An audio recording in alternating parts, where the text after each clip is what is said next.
from the days of Paul Volcker, come into a deep maturity in terms of managing interest rates and the money supply. The fact that we've managed to navigate the post-pandemic economy as successfully as we have is evidence of that. Where we haven't made that kind of progress, though, is in this world of regulation. So what I wanted to do with Taming the Street was to, first of all, show people what it was like before. I talked to so many younger investors who never knew that there was ever a world without an SEC.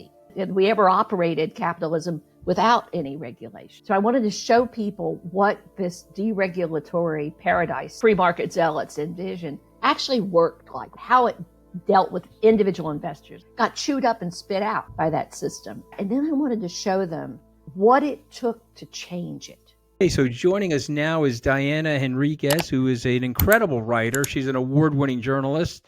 She's a best-selling author. She's out with a book this past year called Taming the Street. I've got my copy right here, Diana. The Old Guard, the New Deal, and FDR's fight to regulate American capitalism. I'm a huge FDR fan, and so I was gravitated to your book. But also, I'm a huge Diana Henriques fan. I've read just about every one of your books. And so congratulations on the book. When Bloomberg asked me what was my favorite book last year, I said it was yours. And so I appreciate you. So it's a big honor for you to be here, for me at least. I'm a big fan. Tell us what got you into the world of Wall Street before we get into the book. Well, I can actually almost remember this kind of epiphany moment I had. I was covering state government in New Jersey, and there was a crisis brewing in the New York state budget.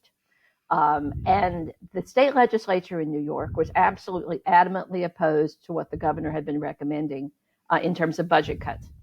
And there was an announcement that Moody's rating service had put New York state bonds on negative watch, credit watch. And within hours, the legislature capitulated. And I said, whoa, who is this that's more powerful than the politics of Albany, more powerful than the politics of New York State? And so I got into Wall Street literally by way of the municipal bond market as a financing mechanism for local governments, and the power that the marketplace had to overrule political priorities. I mean, nobody wanted the budget cuts in Albany. There were strong constituencies in favor of maintaining them, but maintaining the state's credit rating was so critically important that basically the bond market was telling New York, here's what's going to happen. So that's what pulled me in from government, covering government, which I always expected to spend my life covering, into covering first the municipal bond market. And then, once you've covered a market and you love markets, you love markets. Yeah, so and I get that, because markets are everything that we need to know about human emotion. And so if you're a student of human behavior, the markets provide endless fascination. In real time, second by second. There's no question. The greed, the fear, the delusion, the fabrication, which you write about in Wizard of Lies. I missed that one, actually, Bernie Madoff. I got caught up in the FTX thing, of course, but I was offered to invest in Bernie Madoff several times. I honestly just didn't understand it. And so, by the way, I thought he was a wizard, Diana. I'm not one of those guys to revise history and pretend that I knew that he was a fraud. I did not know that he was a fraud. I just thought, okay, this is an elder statesman that has some secret sauce. Yeah. One of the most successful con artists of history, really. Yes, and I've studied all of them, but he had a gift for inspiring trust and disarming everyone's skepticism alarms. I mean, you know yourself, Anthony, retired CEOs of Merrill Lynch, top people on Wall Street economists, people who were brilliant fell for Bernie Madoff. So there's no question. He had a gift for this. And there was a calmness to him, actually. We could talk about that, but that was what I think got people. It was just this assuredness. Meantime, he was pedaling very fast to keep the whole game going. Right. I want to get to your book. The book is a brilliant exposition on what needs to happen because of our human emotions. Okay, we have fear and greed, but we also have charlatanism, and we have people that will take advantage of other people. And so how do you prevent that? And the book is loaded with great stories. But let's go back to the 1920s, where we had a world of banksterism. We had a world of bootlegging. Of course, we took America off the sauce, but we never really were off the sauce. All we did was really foster and create organized crime. But we had a situation in America where the markets were being heavily manipulated, and capitalism, which I think we both agree, and based on reading your book, we both agree in the spirit of capitalism and the need for capitalism, but we also understand that there has to be some regulation. There needs to be a referee because of the way human beings act with each other. So take us into the story. Well, the 20s, have had a great press agent over the years. The image of the 1920s, roaring prosperity, great fashions, wonderful cars, one long, decade-long party for America is so wrong. I mean, it is just so distorted. I don't know, by Hollywood, by F. Scott Fitzgerald, who knows? But in reality, the 20s were the high watermark, the apotheosis of unregulated capitalism. And it had been building over decades and decades. Teddy Roosevelt, another of the Roosevelt clan, had made some inroads into restraining monopolies, the giant trusts that were coming to dominate the economy. But subsequent presidencies had backed away from that. And by the end of World War I, during which American companies had suffered under some wartime restrictions, by the end of World War I, they were ready to be done with government regulation, just no more, and unleashed a decade of absolutely remarkable corporate misbehavior. I mean, the most admired, respected business people in the country, the household name corporations were engaged in illegal union busting. They were engaged in price fixing. They were engaged, as you said, in stock market manipulations at a rampant daily level. They owned the government. There were actually, there was rumored in Pennsylvania to have been price lists for what it cost to buy a U.S. senator. But they controlled all of the levers of power, and they weren't letting anything go. And for the vast majority of the rest of the country, the 20s were a time of really desperate struggles. The Farm Belt never recovered from the gluts that were created by overproduction in World War I.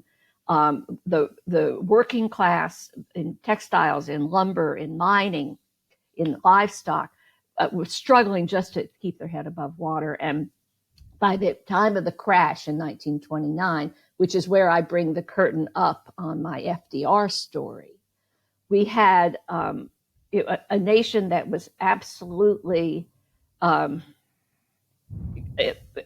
locked in the grip of the most powerful plutocratic forces that the country had ever seen. We'd really never seen such a degree of corporate power. And, understandably, when the crash occurred, the reaction of a lot of people, fairly or not, and historians can argue about that, was that Wall Street was largely responsible, not just for the crash, but for the ghastly depression that followed. Now, the levers by which the crash created the depression are disputed. My description of it, as you saw, was that it was a prelude to the Great Depression. One thing we know it did do is have a massive, immediate impact on spending by the 1%. Mm-hmm. And the economy in the 1920s had become so lopsided, so tilted towards the high-end earner, that when they start tightening their belts, mm-hmm. it rippled back down through the rest of the economy. Yeah, no, it's fascinating. And when we talk about the butterfly effect, I had a gentleman on talking about that. And I think you know about Lords of Finance, or maybe you read the book, 𝗕liche𝗵𝗵𝗃𝗀 book. Have read it, yes. Had Benjamin Strong not gotten sick and died, he may have liquefied those markets as the Federal Reserve Chairman. He had a much better understanding Yes. of what needed to get done during a systemic panic like that. But I mean, this is The tragedy, the difference that one person can make. That's a wonderful example of that. I loved Ahmed's book. I also loved Ahmed because he reviewed Wizard of Lies very favorably, which was great. Yep. But the parallels with today, both in the Lords of Finance and now, are remarkable. A reverse parallel with the Federal Reserve. We've seen a Federal Reserve system really from the days of Paul Volcker come into a deep maturity in terms of managing interest rates and money and the money supply. The fact that we've managed to navigate the post-pandemic economy as successfully as we have is evidence of that.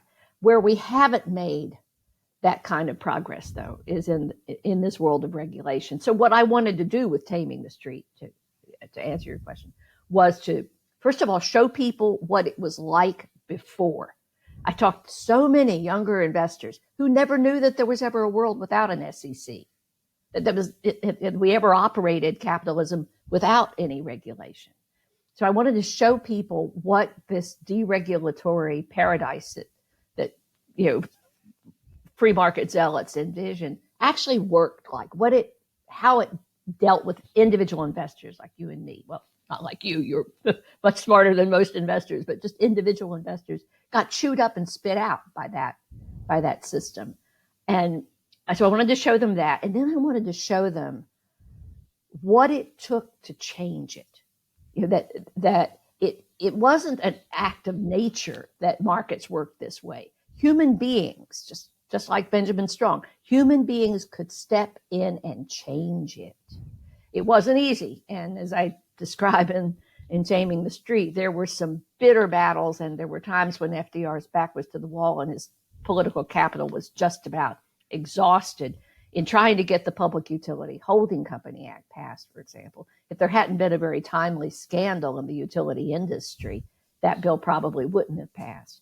But if we see that you can change things, my hope is that we will look at where we are today, see what needs to be done, and get it done. Well, if America had three fathers, George Washington being the first one and Abraham Lincoln being the second in terms of preserving the Union, the father of the American century was FDR. He understood that he needed to fortify the democracy and capitalism by providing a safety net for people and to make people have a feeling of aspiration, at least if they had some place to start with. Right. And I've always said this to my conservative friends, I'm not for equal outcomes. I want there to be Jeff Bezos and Elon Musk, but I am for equal opportunity. And we don't pick who we're born to, and therefore we're a rich enough society where we can provide a package of services to people to help them get their start in life. Yeah. Roosevelt understood that. He was written about in his time, and H.W. Brands uses this in a very great biography called A Traitor to His Class. But he was actually a savior to his class. If you really understand what he was trying to do, he recognized what the very famous racist and anti-Semite Henry Ford recognized, which if you pay the people, and Ford said this, if I pay them enough money to buy the product that they're purchasing and I put them in a single family home with a good public school education, they won't come after my Dearborn, Michigan mansion while I'm eating caviar with a pitchfork and a tiki torch. Right. So FDR got this.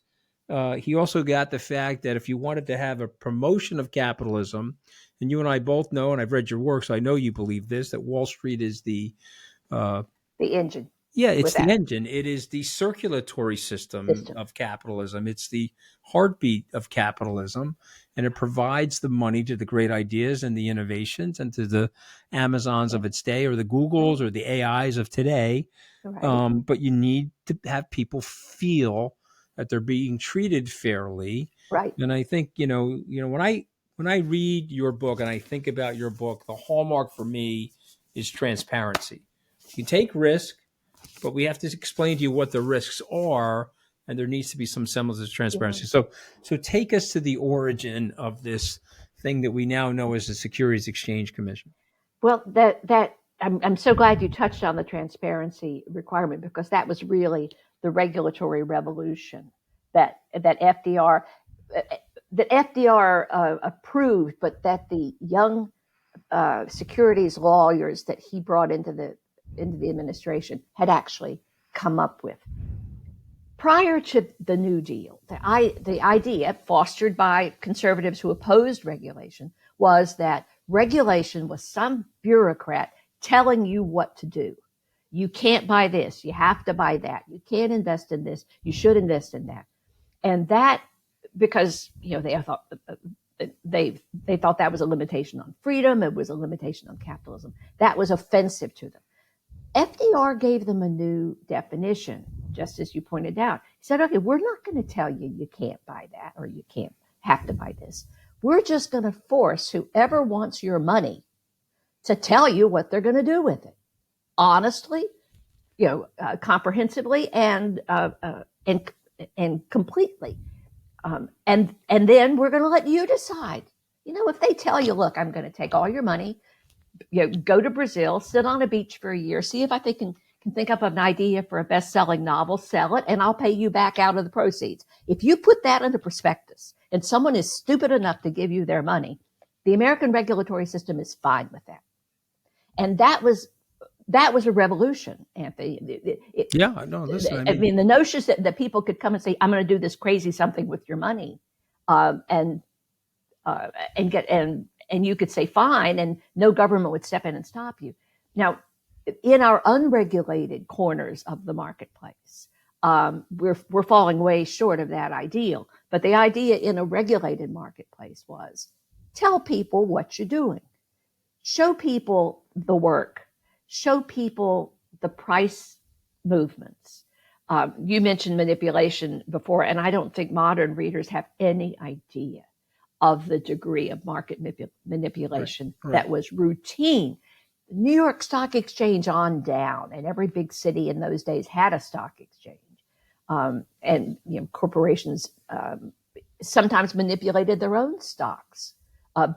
Banks were routinely found to manipulate stocks. And it was an open secret. It's fascinating to go back into the old archives of the Wall Street Journal and Barron's and the financial pages of the daily newspapers and see their stock market columnists commenting on the fact that a pool of investors is getting organized to manipulate the price of stock XYZ. It was an open secret. It was patently illegal. It violated the rules of the New York Stock Exchange to do it, but nobody ever prosecuted anybody for it. Nobody ever disciplined anybody for it. So it just became a way of life. And manipulation was the primary target of the SEC, was to force the marketplaces where capitalism lived and breathed, to force them to show their work, to be transparent in the trading that they conducted. So transparency, sunlight, full disclosure was the Roosevelt Revolution. It was a different way of regulating capitalism, and it has proved to be to my mind, only effective way. I mean, it's the best of class. It's the best of class way. It's not perfect, and the SEC can miss things. You write about that with Madoff. They missed that. They went and examined him a few times. He thought the gig was up in 2005. He lasted till 2008. But we have a contradictory character in your book that David Nassau wrote a biography about, which I encourage people to read, Joseph Kennedy. What an interesting man, right? In some ways, he was a nefarious actor. He understood these systems better than anybody. FDR felt he needed him to form a coalition. He wanted the Irish American help in his voting bloc. In some ways, he despised Joseph P. Kennedy. Kennedy turns out to be an unbelievable public servant as the SEC first commissioner. Right. He goes on to become less valuable to FDR, as we both know, as an ambassador. So let's talk about Mr. Kennedy, Jack Kennedy's father, Joe. What was his skill set? What did he bring to the commission? What did he add? And what was the relationship like with Franklin Roosevelt? I agree with you that it was one of the most intriguing relationships of the book and of that period of history. I think one thing that it's important to know about Joe Kennedy is what drove him in both his best work, which was at the SEC, it was a masterpiece of public service, and in his worst work, which was arguably as ambassador to Britain in the lead up to World War II, was personal interest. He signed on with Roosevelt. He probably voted for Hoover in 1928. There's conflicting historical evidence. But he signed on with Roosevelt very early 1930, in fact, and started raising money for him. He visited Roosevelt in Albany and came back and told his wife, Rose, I think I just met the next president of the United States. I mean, he saw in Roosevelt a politician who could do the hard work of saving capitalism from the rising outrage and anger that the Depression was bringing to bear on the plutocrats like him. And so there's a quote I use in the book, which you may remember, where he said, it was a time when I would have happily given half of what I owned to be able to enjoy the other half under law and safety. Mm-hmm. He was very worried about it. Remember, he moved his family to Westchester County, I think the Bronxville, at that period of time. He was very worried about it. Very worried about social unrest, about a communist takeover. Diana, am I surprising you with my nerdy, geeky? I'm loving it, Anthony. I am loving it. You don't realize that I'm like a nerdy geek, right? They don't realize it. But then, let's keep going. Okay, so a very some great ideas for the commission, right? Yes. So it just happened that in that moment of history, Joe Kennedy's personal priorities were a perfect overlay for FDR's priorities. He needed someone who could disarm Wall Street's attacks. Now, Wall Street didn't trust Kennedy either. He'd always been an outsider. He'd always been a lone wolf. Never played well with others. But what could they say? To the public's eye, Joe Kennedy was as Wall Street as you get. He had speculated through the 20s. He played the games that the SEC was set up to stamp out. He had manipulated markets. He had run pools. He had done all of those sins. And so to the public, he was absolutely Wall Street, even though Wall Street didn't trust him. But they had to keep their hands off because of who he was. So he was a brilliant choice. He took it on, I think, as you know from the book, he wanted a much higher position in Roosevelt's cabinet and thought he deserved one. He thought he should be Secretary of the Treasury at least. And Roosevelt had no intention of putting such a bossy, opinionated, strong-minded person in his cabinet. He was going to run his cabinet. There was nobody else in his cabinet. He was going to run the State Department. He was going to run the Treasury. Absolutely. The Commerce Department. He thought he was going to run the Supreme Court. Got himself in a little bit of trouble with that. Yeah, but ultimately he did. By the end of his 12 years in office, he had shaped the Supreme Court for decades to come. He figured out he had to play with inside the rules to do it. Right. Listen, I have endless amount of fascination with Roosevelt because he was the man, he was the person that we needed at that time in our country. And so he brings in Kennedy. They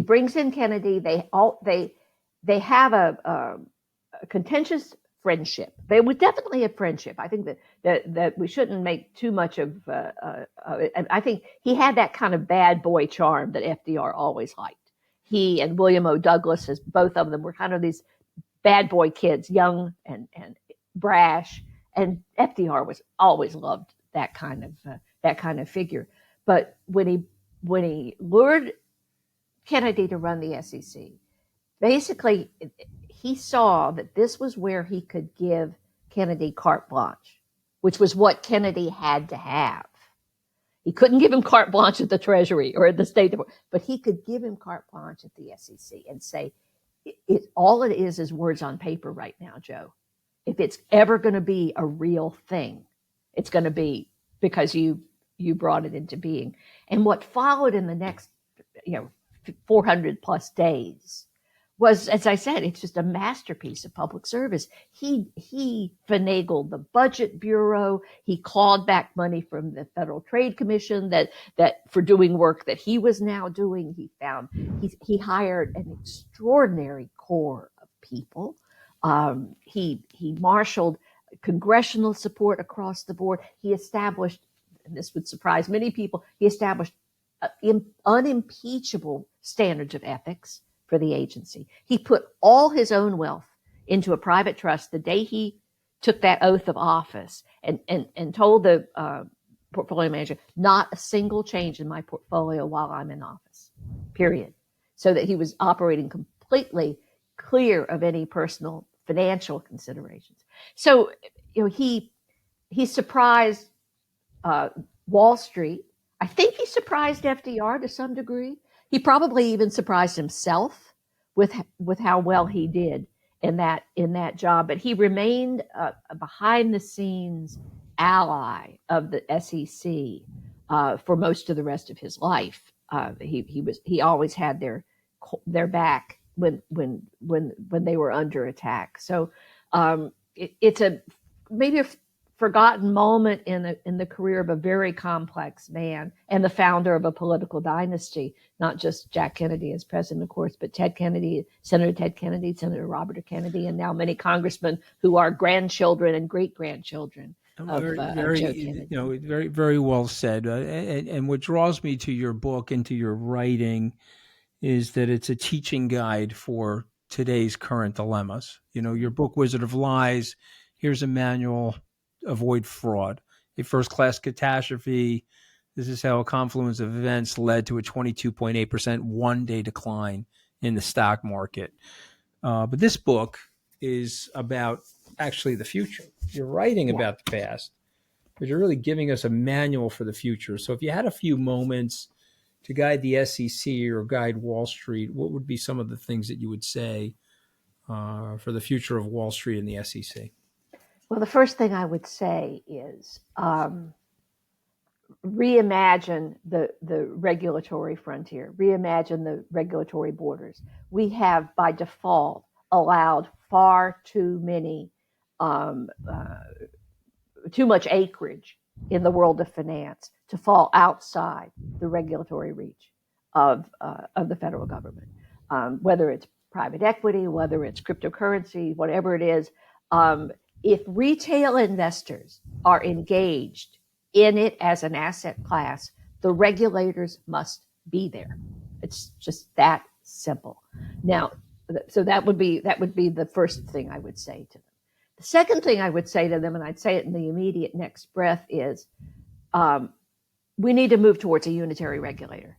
Our regulatory system is so fragmented now, after decades and decades and decades of adding on and sticking on and hanging another little bell or whistle here or there. We've got 50 state securities regulators and bank regulators. We've got more than a half a dozen important federal regulators, and many of them competing on each other's turf. One of the reasons we've been so slow to develop a sensible, modern regulatory regime for cryptocurrency, which I know is something that you've talked and thought a lot about. One of the reasons we've been so slow is simple regulatory competition between the CFTC and the SEC. That's ridiculous, absolutely ridiculous. So I would, if I could ignore all the political realities that would be involved, I would say we need a unitary regulator. We need a Ministry of Finance that regulates the world of finance wherever it is. So that would be the second thing I would say. But on a more practical level, recognizing the polarized political situation, the near paralysis in Congress, at a more practical level, I would say something that Joe Biden could do tomorrow that would influence the way the regulatory agencies, all of them, work, would be to elevate them in his own personal agenda. One of the highlights of one of the keystones of FDR's architecture was that the people he put on the commission were incredibly formidable figures, and whoever was the chairman had walk-in privileges at the Oval Office. He knew what they were doing. He knew what problems they were facing. He knew what attacks they were under, and he came to their defense. He was firmly in their corner, and Wall Street knew it. Wall Street knew that if they attacked Bill Douglas as the third chairman of the SEC, Roosevelt had his back and was going to defend him. It's been decades since we've had that their kind scorn. of. Do you remember that famous speech where he said he enjoyed their scorn? Right. So, I mean, when was the last time a president and an SEC chairman actually had the kind of relationships that I write about in Taming the Street? Yeah, it's very well said. I think that the issue, of course, is that we need, we're in the entertainment business now in politics. It's no longer a hiring process. And so we're hiring people that have probably don't have the depth or the curiosity for these things, but that's neither here nor there. I'm in overtime with you. I promised you 30 minutes, but I'm in overtime. I apologize for that, but I've got to get to my 5 words. So I ask every author that comes on my show, I read their books, and then I think of 5 words. And then I would like the author to, react to it. You could be a sentence or a word or even a paragraph. Let's start with the word Madoff.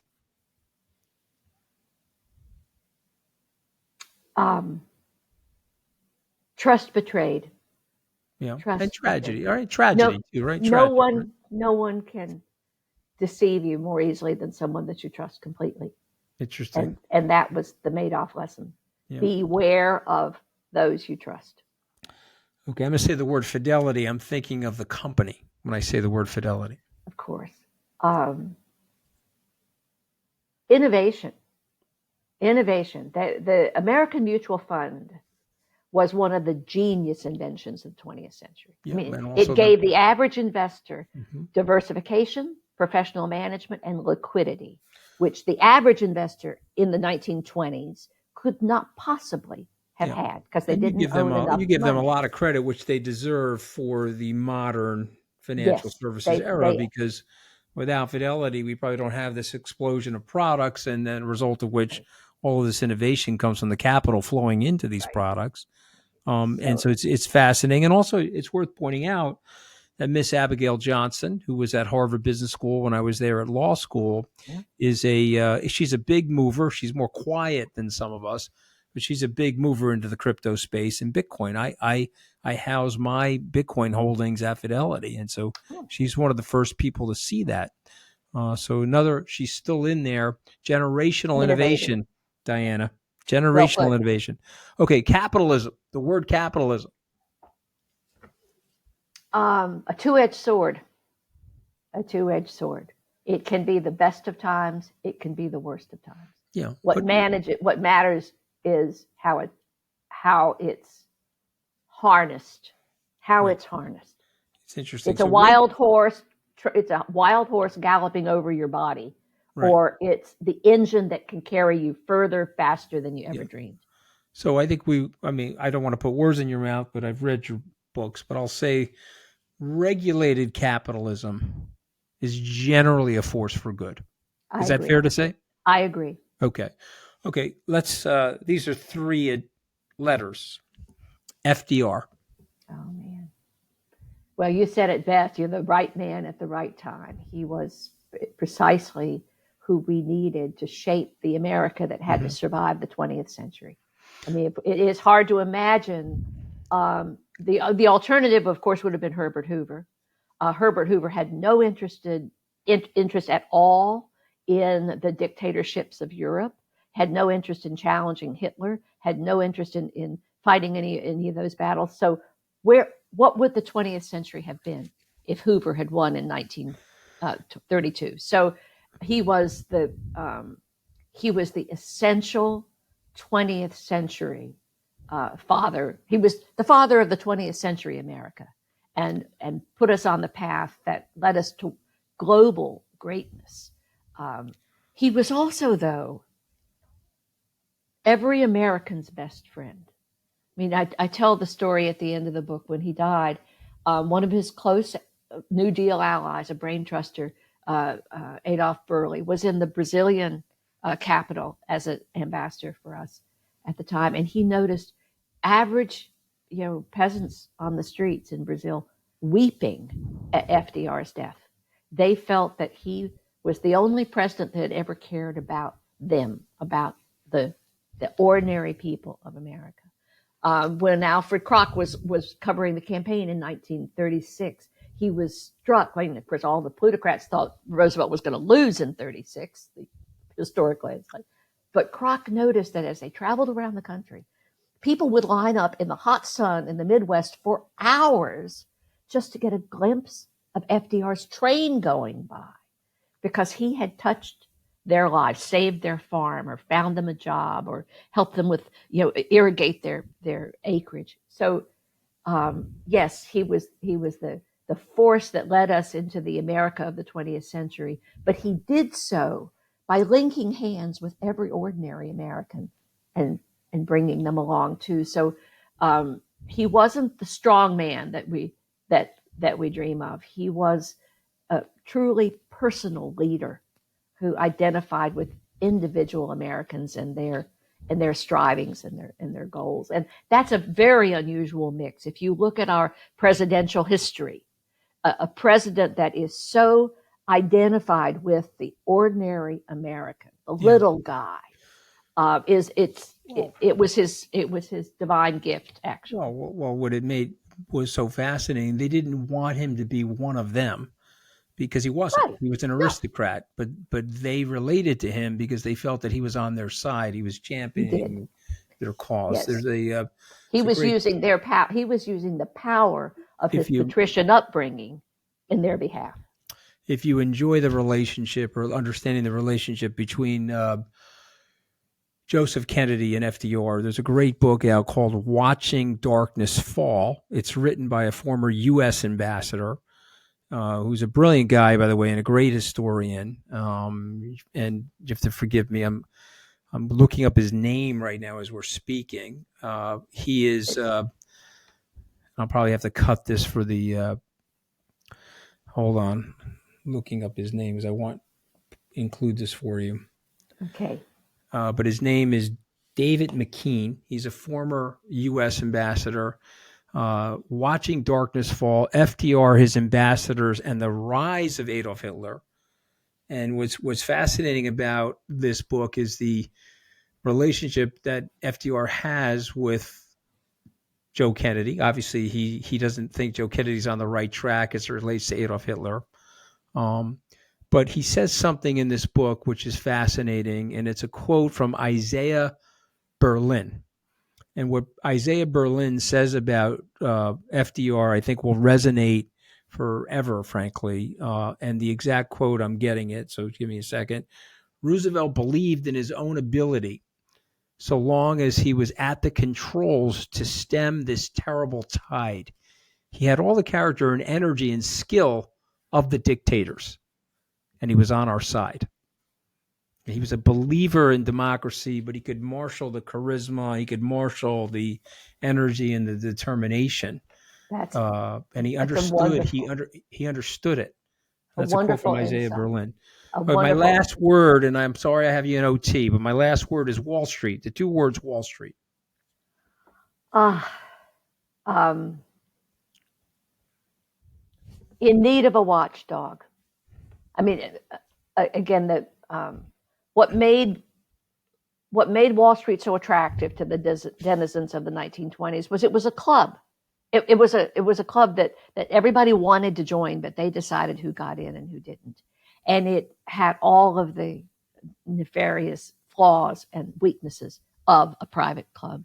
And it was the triumph of the FDR era to change Wall Street from a private club into an engine through which ordinary Americans could participate in capitalism and save for the life that they dreamed of having. So it again could be the best of times and the worst of times, but it is an engine in need of a steering wheel, in need of a governor, a regulator, a set of brakes. Amen. Well, the only problem with finishing one of your books, Diana, it takes a while to get to the next one because I'm sure you've got to go work on that. But I'm very grateful to you. This is a wonderful contribution to history of Wall Street and its need for regulation, but it's a beautiful guidebook for the future. Taming the Street, The Old Guard, the New Deal, and FDR's fight to regulate American capitalism. Thank you so much for joining the show today. Really grateful to have you on. Thank you so much for having me and for being such a fan. It warms my heart. Well, you can tell I'm a fan, right? Because I've read your stuff.